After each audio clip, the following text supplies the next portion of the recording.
What exactly is investigative psychology? Investigative psychology is a form of applied psychology. That means it is psychology that can be applied to solve real-world problems. Investigative psychology tries to understand offenders' behavior and the decisions they took so that this understanding can be used to assist in the investigation of crimes. It is also about how best to investigate and how the police make decisions when they deal with crime. So it looks at both the offender and the police. The term investigative psychology was first coined by Professor David Kanter in 1994, who had been studying environmental psychology and then found a link between an offender's spatial behaviors and their cognitive map, which is a person's awareness of where they live, frequent and pass through. I will take you through some of the main areas of investigative psychology in this series. Welcome! Investigative psychology is based on the scientific method of identifying patterns and commonalities across a range of offenders' behaviors. So, when an offender made certain decisions whilst they were committing a crime, we can try to find out what other offenders who made similar decisions in similar situations had in common with each other. This could be their gender, age range, their relationship to the victim or the location, or their previous criminal experience, for example. We can then say that it is likely that the offender we're looking for perhaps also has that particular aspect in common with these other offenders that have already been caught for similar crimes. If you are an experienced investigator, have you noticed that people who commit certain kinds of offenses have something in common with each other? What was it? Let's work through an example. To establish a pattern that might help in investigations, researchers looked at a large number of different offenses that were already solved. The symbols within each offense represent an offense feature. For example, was it a robbery or a rape? Was it committed outdoors or indoors? Was it committed by a stranger or someone known to the victim? Was violence used simply to get the victim to comply, or was it used because the offender really wanted to be that violent? There are many other potential offense features, so this is just a small sub-selection. Researchers then selected one of those offense features and looked at offenders who had been convicted to see what those whose crimes exhibited that same offense feature had in common with each other.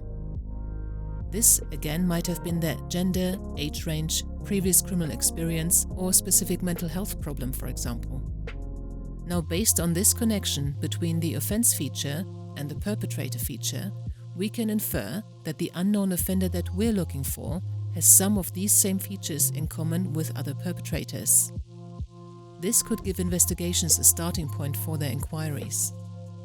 In fact, the more similar certain features of the crime are, the more similar some of the background characteristics of the offenders who have committed those crimes are likely to be. We call this homology, which means sameness.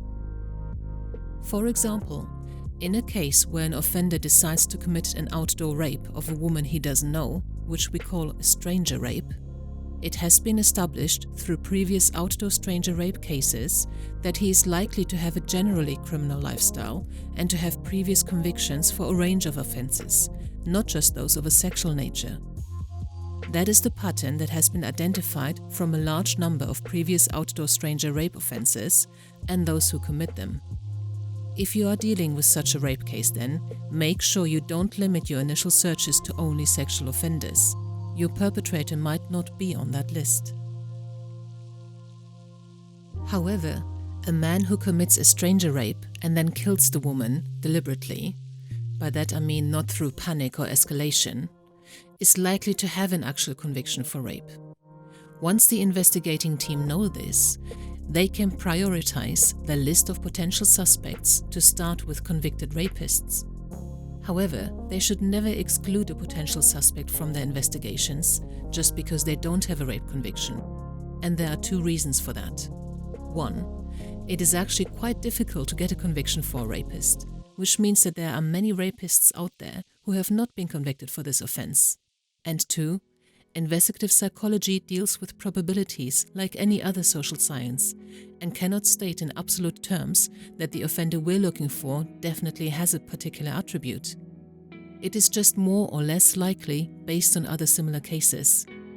Therefore, investigative psychology is to be used as intelligence and guidance, but cannot be used as evidence for or against anyone.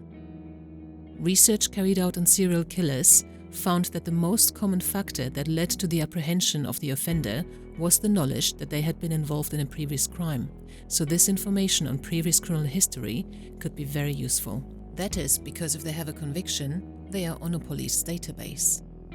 How do you make these comparisons between what you can glean from a crime scene and what you can find out about previous offenders who have behaved in a similar way? Unfortunately, most of that information is not accessible to normal practitioners. One of the main sources of such case information is the VICLAS database, the Violent Crime Linkage Analysis System. This is a database of violent crime devised and maintained by the Royal Canadian Mounted Police. Many other countries subscribe to it as well, and it enables investigators to pass on very detailed information that is known on a crime, which is then fed into the database. It can then be analyzed how common certain behaviors are, whether the crime might be linked to another case on the database, and what is known about individuals who exhibit certain behaviors that have been input onto the database. The other way you could find out about research is through academic journals, but most of them are not accessible for free, and those who can access them are mainly staff or students at universities. I'm sorry this is bad news, but that's one of the reasons why Dr. IPIP came into existence. I will pass on relevant articles and pieces of research I come across to everyone who has an interest in it for free. Thank you for watching. I hope you found this content useful. You can get access to each episode's transcript with key learning points, timestamps and references if you get yourself onto my mailing list. Just go to the main EBP Dr website on ebpdoctor.com, and on the bottom of each page you will find a sign-up form for notifications of new content. Just enter your first name, your preferred email address and the type of organization you work for. You will not get any spam. This is just for me to let you know about new content and for you to get access to all the transcripts.